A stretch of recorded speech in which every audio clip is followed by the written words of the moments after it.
I'm Ari Redboard, and this is TRM Talks. I am Global Head of Policy at TRM Labs.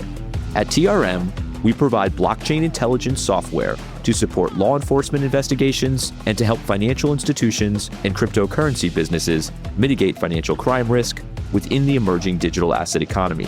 Prior to joining TRM, I spent 15 years in the US federal government, first as a prosecutor at the Department of Justice, and then as a Treasury Department official, where I worked to safeguard the financial system against terrorist financiers, weapons of mass destruction proliferators, drug kingpins, and other rogue actors. On TRM Talks, I sit down with business leaders, policymakers, investigators, and friends from across the crypto ecosystem who are working to build a safer financial system. On today's TRM Talks, I sit down with former Assistant Secretary and the godfather of financial intelligence, Juan Zarate. But first, inside the lab, where I share data-driven insights from our blockchain intelligence team. On today's Inside the Lab, we're zeroing in on sanctions evasion infrastructure. The 2026 Crypto Crime Report shows that sanctions-related crypto activity in 2025 was overwhelmingly driven by Russia-linked flows. The ruble-pegged stablecoin A7A5 processed more than $70 billion in total volume. A wallet cluster tied to the A7 network was linked to at least $39 billion in activity last year. That's not opportunistic evasion. That's bespoke financial plumbing. That is infrastructure. When access to dollar and euro banking rails is constrained, alternative liquidity corridors emerge. A7A5 functioned as a purpose-built settlement mechanism for sanctions-constrained actors. That volume concentration shows how quickly digital rails can scale when aligned with geopolitical need. We also introduced a new framing metric. Illicit entities captured approximately 2.7% of available crypto liquidity in 2025. That figure matters because it measures exposure relative to deployable capital, not just raw transaction counts. Liquidity is what enables scale. If you control access to liquid rails, you control operational capability. Sanctions enforcement is shifting from name-by-name wallet targeting to structural intervention, identifying liquidity nodes, exchange touchpoints, and financial gateways. When infrastructure scales to tens of billions, enforcement strategy must scale with it. And now, Juan Zarate. Today, I have really the true honor of having my friend, former Treasury Assistant Secretary, and really a man that I consider the godfather of financial intelligence, Juan Zarate. Juan, thank you so much for joining TRM Talks. Ari, it's an honor to be with you, and thank you for that very generous introduction. No, it's really extraordinary. Look, I mean, it's funny. I think I knew you before I knew you. What you may or may not know is that today, every new hire at the US Treasury Department's Office of Terrorism and Financial Intelligence reads your book, Treasury's War, which is really the telling of how we built illicit finance, anti-illicit finance, national security infrastructure at the US Treasury Department. Having been part of designing that is really just this extraordinary thing. Thank you, Ari. I appreciate that very much. And it's a privilege to have the book still read in that way. And frankly, it's part of the reason I wrote the book. I wanted to capture that history for those that would further the mission at the Office of Terrorism and Financial Intelligence. So I'm very happy that it's still being used in that way. How did you get interested in this really intersection of money laundering and national security, really stopping bad actors from taking advantage, from engaging with the global financial system? Ari, I was always interested in national security and international relations growing up. I was fortunate to have two parents who were immigrants to the United States who believed fundamentally in not just the American dream, but in the positive role of American power around the world. And so I grew up at the feet of a Cuban mom and a Mexican father, reading about world affairs, talking about it at the kitchen table, and really wanting for my career to have a role in American national security, to promote it. And so I was very fortunate. I started as a young federal prosecutor at the Department of Justice in what was then called the Terrorism and Violent Crime Section. That was in the 1990s when the world was kind of beginning to grapple with the threat from Al-Qaeda and global Sunni extremism. So I got to learn at the feet of some of the great prosecutors, FBI agents, CIA agents at the time who were dealing with terrorism globally. And 3 weeks before 9/11, I moved to the Treasury Department for an opportunity to work in the then Office of Enforcement on international issues that the Treasury Department was focused on, anti-money laundering, some terrorist financing, and other enforcement issues. And it was really that move to the Treasury Department and 9/11 3 weeks later, which allowed me, frankly, to be a more sort of aggressive, pertinent part of U.S. national security and thinking about how we use financial and economic power and influence to undermine the ability of America's enemies to do damage to our country, to raise and move money around the world. And so it was really at that moment in 2001 that I was able to contribute and then to move on later to the White House to take on the counterterrorism role. Absolutely extraordinary. It's interesting. Anyone I've ever talked about sort of why they serve, or at least in the last, bunch of years, even I did a fireside chat recently at a TRM event with Andrea Gacki, the current director of FinCEN, and she said it was 9/11, right? I mean, everyone looks back at that moment and says, this is when I wanted to serve, but particularly this is when I knew we had to stop terrorists from getting the funds they needed to commit these attacks. You were there right in the moment. Bring me back 25 years to how it felt to be in that building on 9/11 and then the days, immediately following.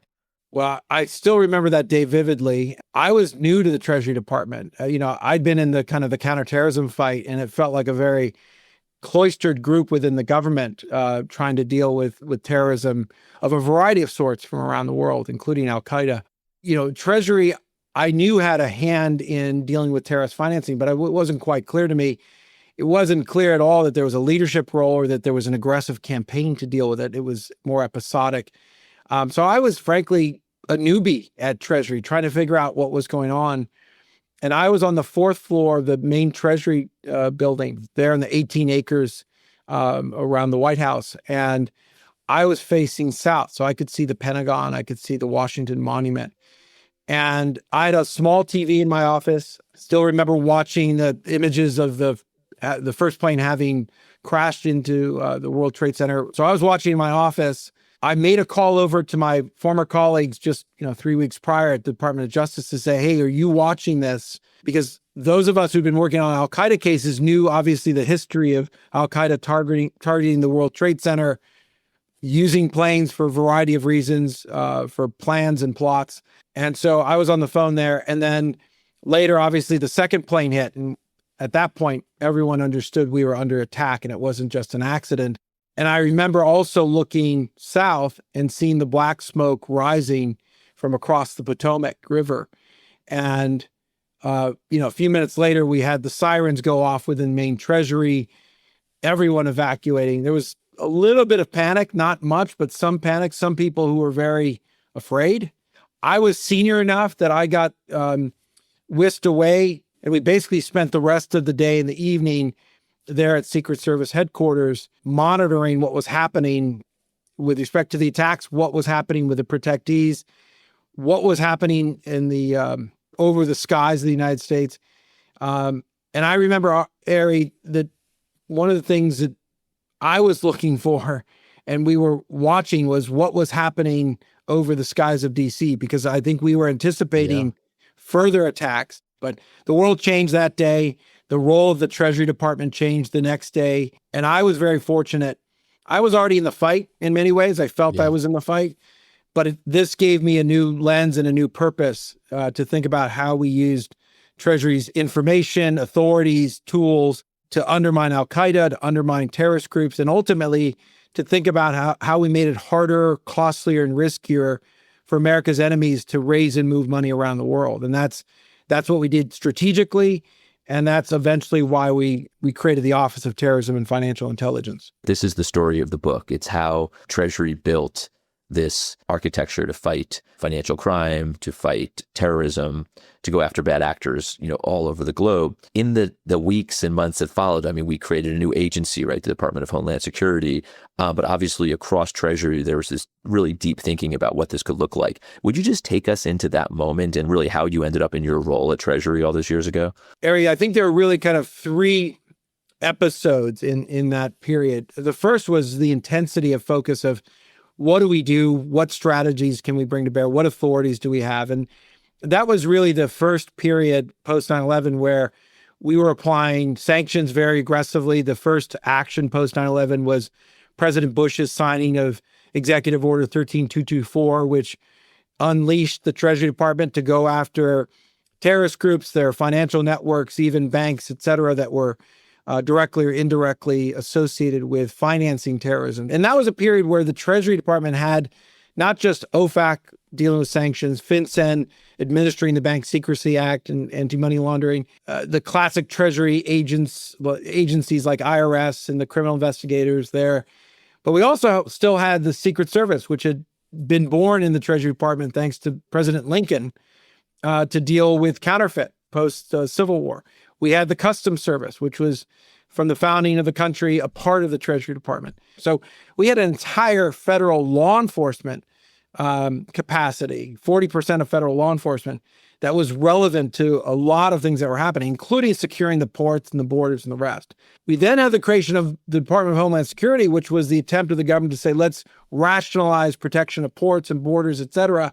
What that did, though, was it denuded the Treasury from those very law enforcement agencies that often gave Treasury identity in the national security space. So Secret Service was moved to the Department of Homeland Security, Customs as well. The Bureau of Alcohol, Tobacco, and Firearms was split up, much of that going to the Department of Justice.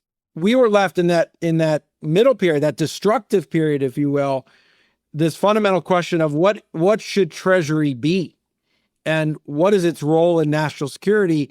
In the minds of most, Ari, the question was they have no role. This is why we created the Department of Homeland Security.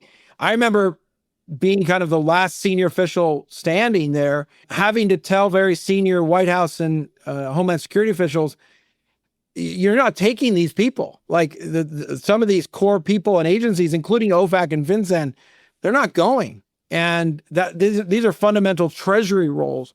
And so that second period was really a period of reconceptualizing what is Treasury's best and highest use in national security now that we don't have the high-end guns and badges that used to define the Treasury. Out of that sort of creative destruction, we thought about this new office that included the first ever intelligence and analysis function for our finance ministry, rethinking how we used aggressively the tools of economic statecraft to target where bad actors were accessing the financial system. And then the third period was, okay, now that we've got this, let's start to grow this. And these aren't just tools to deal with terrorism.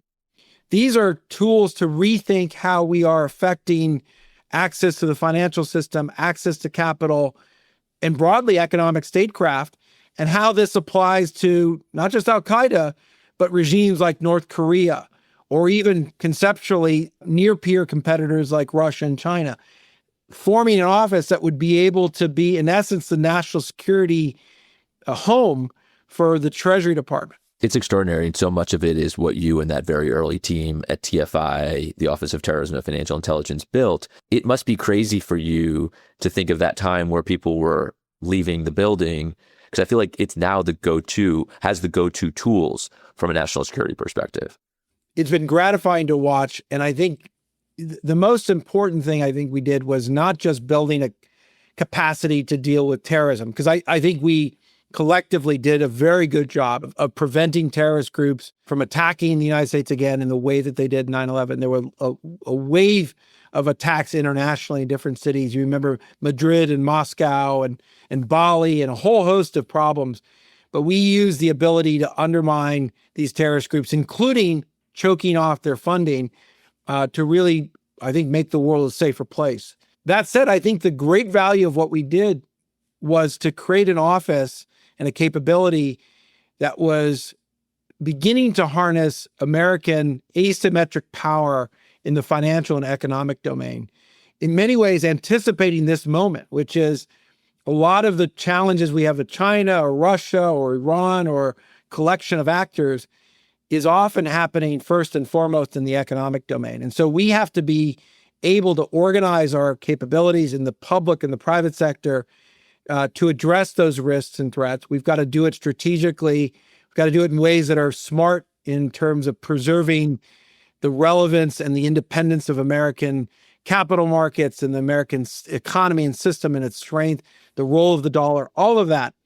But you need to have an office and capabilities that are engaged in that fight. In that moment, with this, massive change going on, the building, TFI, were you having these conversations that, hey, we can't just build a terrorist financing apparatus. We need to build something much beyond that to really use economic statecraft, to use sanctions in this way to deploy them against nation state actors? We were, and frankly, we had to, Ari, because there was so much skepticism about why are you guys even there? Why are we talking about a new office? We built this whole architecture. Why are we talking about you guys now?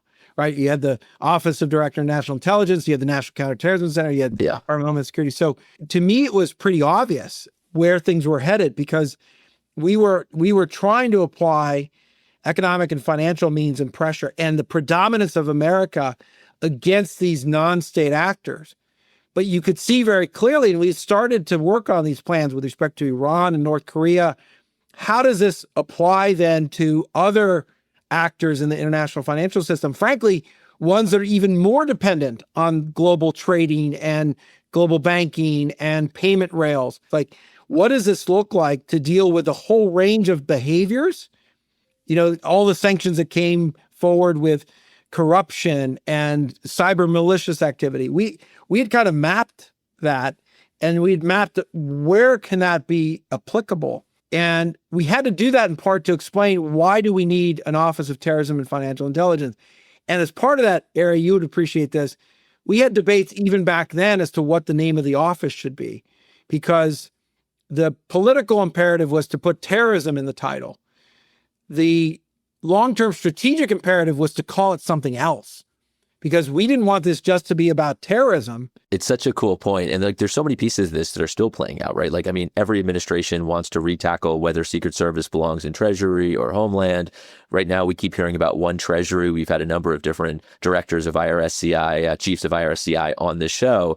And we're talking about one Treasury, making sure IRSCI is the law enforcement agency for the US Treasury. We need guns and badges still. And I've been a big advocate for that over the years also. Will you agree? Are you with me? We need some guns and badges back in that building? The reason I'm smiling is what we had to do in terms of creating the office. We had to sort of convince ourselves that we weren't just trying to preserve our jobs, and we weren't, right? There was a really important purpose. We had to convince internally, and then we had to convince externally, the White House, Capitol Hill, et cetera. But with that, we had a white paper, and David Offhauser, the general counsel of the Treasury at the time, was masterful. So we worked on this, and the white paper had three parts to it, which was to say we need to beef up and really enhance the policy and the kind of the strategic elements of this office. The point was, look, we need to enhance this so that we can strategically apply Treasury tools and strategy. We need an Office of Intelligence and Analysis because we need to be able to understand what's happening in the economic system, how our enemies were misusing or trying to attack it, and then to action the information from that, right? For designations and regulatory actions, Section 311 actions. The third leg of the stool, which no one wanted to bite off, but we made the argument for, was we need Treasury law enforcement. Yeah. Because you need guns and badges to investigate, to enforce, to discipline, but you need to do it from a Treasury lens. Nobody wanted to deal with that. There was already a fight between DOJ and Department of Homeland Security and all the rest. So that was left by the wayside, but we were left with the criminal investigators from IRS as our sole remaining 1811s, including, I should mention, the Treasury Inspector General's agents, TIGTA. Their guns and badges, they're still part of Treasury, but they're more Inspector General agents.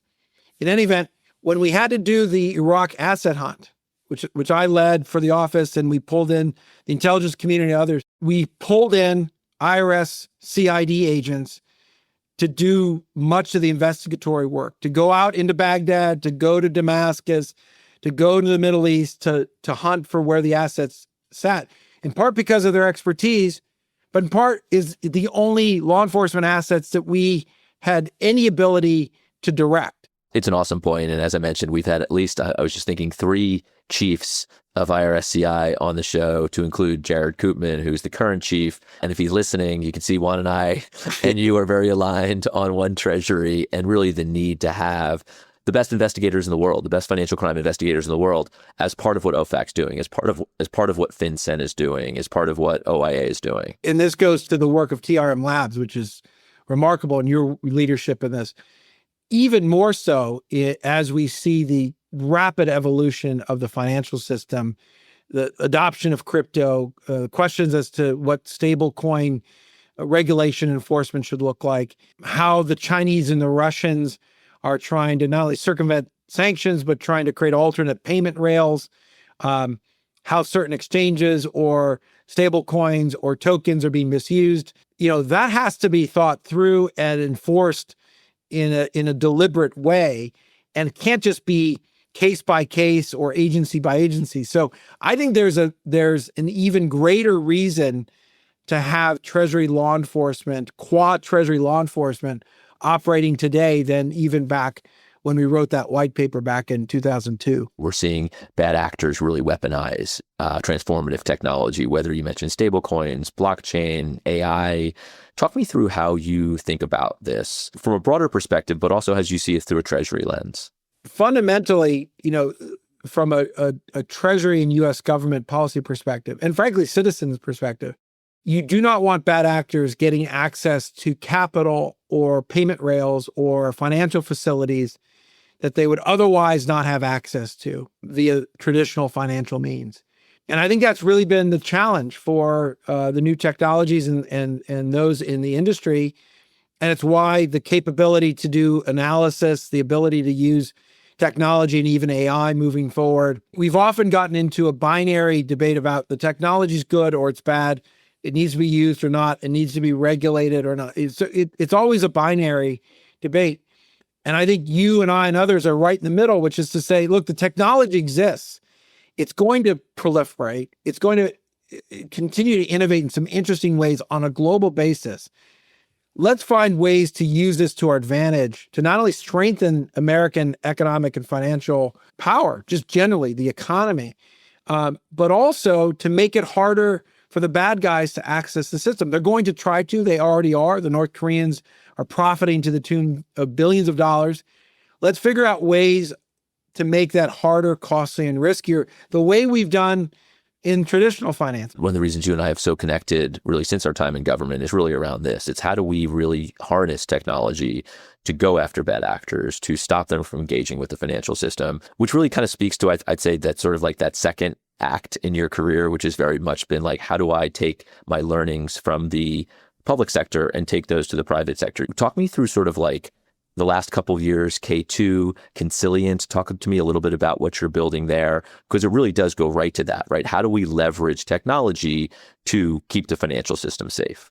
Ari, thank you for asking that, because I'm incredibly passionate not only about Consilient, but a number of the other ventures that we're a part of or that we've started. I've started with the theory of the case being that not only are technologies going to begin to affect our lives and the economy, but in many ways, they're going to present the new domain and the new challenge in terms of national security. And so I've tried to, in my work, try to see the landscape of where these technologies are going and how they're impacting. With our consulting practice, we've tried to service and create a firm in K2 Integrity that focuses on financial integrity and commercial security. All the work we were trying to do at Treasury, helping the private sector, helping central banks, financial intelligence units build better systems, frankly. Off of that, we've been able to carve out businesses or invest in ways that have allowed us to do more things. So there's a cybersecurity firm called Blue Voyant, which was born out of K2 as well many years ago. So that's going on its own. And then my passion play, which is Consilient, which we founded 6 years ago. And the reason this is important, Ari, for our discussion here is you and I have known that the regulatory system and the design of how we do anti-money laundering is no longer fit for purpose.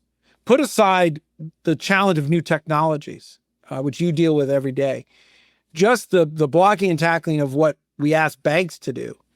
It's inefficient, it's ineffective. We're not doing a good enough job of discovering systemic risk. And so when I left government, I went, frankly, in search of technologies that would allow us to leapfrog the current design, because we all agreed the system's broken and we need a new system that presents less friction for the private sector, lower cost, more collective risk management. So how do you do that? The answer to that, because nobody was doing this, Ari, was let's build this ourselves. So I paired with Dr. Gary Schiffman, who was doing a lot of work with machine learning, predictive analysis in the money laundering space.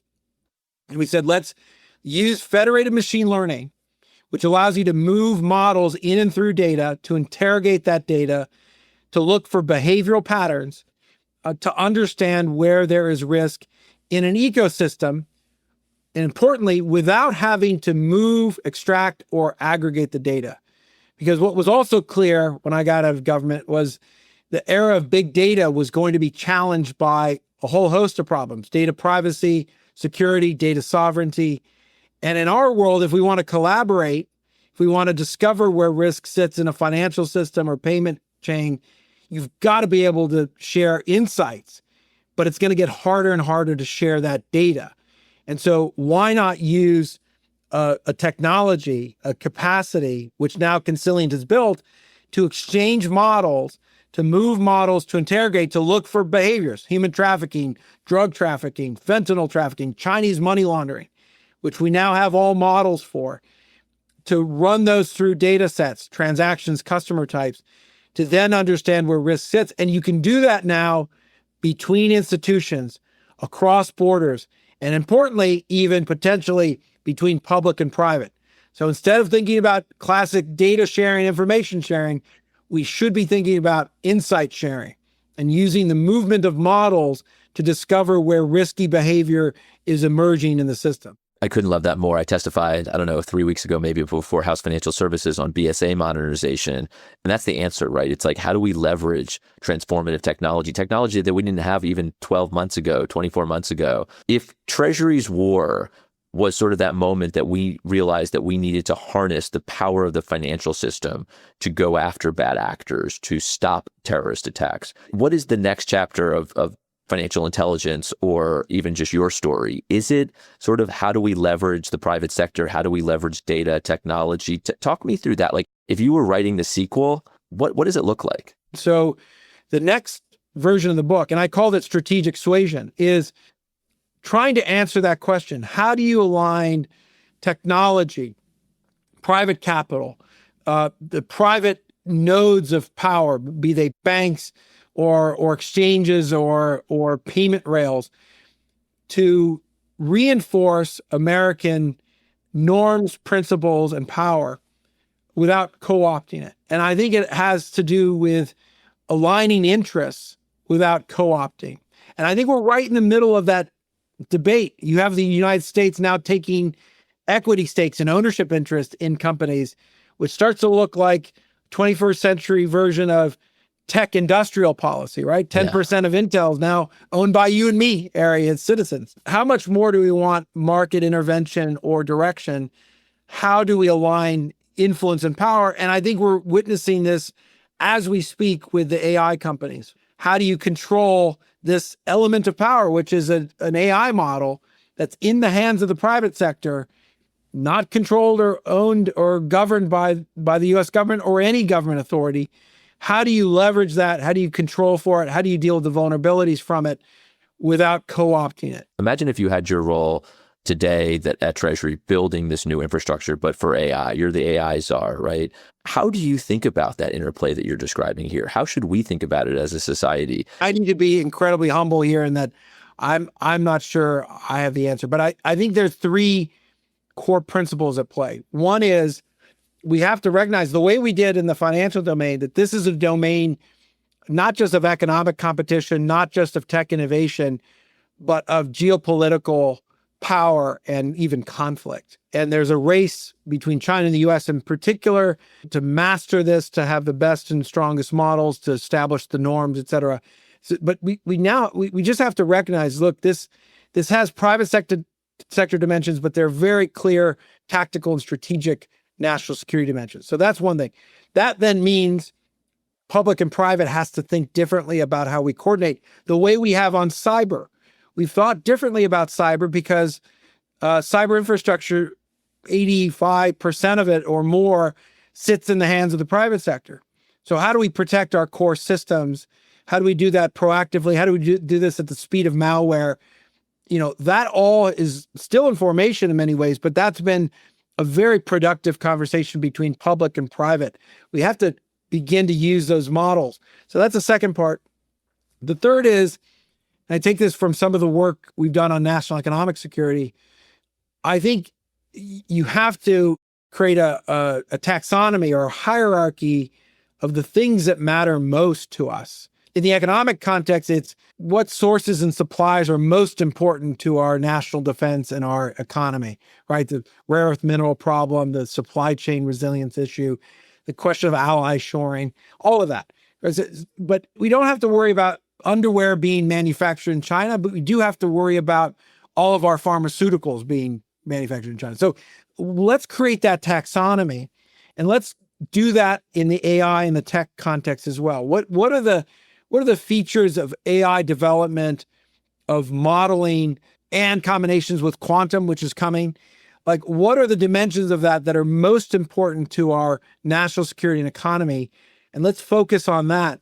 Let's not try to squelch the innovation, because that's not going to happen. Everyone else is racing. And let's not try to co-opt the private sector, because that's not going to inure to our benefit either. But let's figure out how we focus on the things that matter most, and then work on that collectively, public and private. And the interesting thing here, Ari, that when we were operating, there's a lot of patriotism in the banking community, especially post 9/11. I think there's a recognition now that, especially with China, we have to think differently about onshoring our own American economic interests. And companies are having to, and you've seen this with JP Morgan all the way to Microsoft, make their decisions around how they operate in the world and how they operate as American companies. I think the AI industry and AI companies are coming to grips with that as well. Really fabulous answer. Thank you so much for that. I could go on and on with this. When you are not trying to figure out, I think, the most important issues in the world on boards at K2, Conciliate, what does Juan Zarate do for fun outside of work? One thing that I committed to when I left government was to spend more time with the family. So good. I love spending time with the family. We love movie night on Friday night. So we're movie buffs. We just went to watch Toy Story for Father's Day. So that was great. And our kids, thankfully, play sports and perform. And so we just love going to their performances. And as my wife likes to say, being entertained. So I love it. Tell Absolutely. the kids to entertain us. Well, I have to have you weigh in on the toys versus tech debate then. Yeah. It's very important for kids to harness the power of technology, but at the same time, right? What's the iPad frog looking name? Yeah, the leapfrog, or I forget what it's called, something like that, yeah. But I think the movie makes a really important point about not just sort of, all of us getting consumed into the screen and captured by the technology to the point of losing touch with relationships, which is a critical question for us, I think. But also, what's the nature of play and what's the nature of human relations, and the need to connect personally, the need to get off your devices, the need to be imaginative with our play. And I think that's a lesson for kids as well as parents. I think we need to really make sure we're present for each other and not just notionally present while we, post the next social media post or look at the next article or whatever. I'm guilty of that as much as anybody, but I think we need to be more deliberate about how we interact with each other. And I do think there's going to be a future in which people that have the greatest insights and the greatest EQ are going to be those that are able to detach from the technology, not just use it. I love that so much, and beautifully said. I think like in this age of AI, right, personal connection, community is going to be more important than ever, actually. Like that's the superpower. Really, really beautifully said. Juan, I just cannot thank you enough for joining. I will say just like super heartfelt, like I could never have had my career had it not been for you and that early team there. And just really grateful for you to have you on, but really for much more than that. Thank you. Thank you so much. Thank you, Ari. I appreciate our friendship very much. I've learned so much from you. And thank you for what you did at Treasury and frankly, what you're doing now at TRM Labs. That was one of my favorite TRM talks ever. I think in large part for just my years-long admiration for Juan and really him and the team and what they built at TFI, the Office of Terrorism and Financial Intelligence. I was just so struck by his description of 9/11 and being in that building, but then really in the work, sort of the days and the weeks afterwards, building this really new infrastructure to stop bad actors from leveraging the global financial system, to using tools of economic statecraft to go after terrorist financiers and other rogue actors, and really to have been at the building stage of that, to me is just so extraordinary. But what I really love is that sort of next step. And when I asked him about the sequel to the book and the sequel to his life, it really is bad actors are always going to find ways to obfuscate, to adopt new technology, but we really need to keep up with it by leveraging that technology. We got into AI. I loved when I asked him, what if you were building that AI function today, the way you were building financial intelligence over 2 decades ago? And just what a great answer. Really just honored to have Juan on TRM Talks and really to dig into the historic perspective on the moment we're living in today. On the next TRM Talks, I sit down with the newly minted managing partner of Bellamentis, Teresa Goody-Guillen. If you love the show, leave a review wherever you're listening to it. And follow us on LinkedIn to get the latest news on crypto regulation, compliance, and investigations. TRM Talks is brought to you by TRM Labs, the leading provider of blockchain intelligence and anti-money laundering software. This episode was produced in partnership with Voltage Productions. The music for this show was provided by Ecolix. Now, let's get back to building.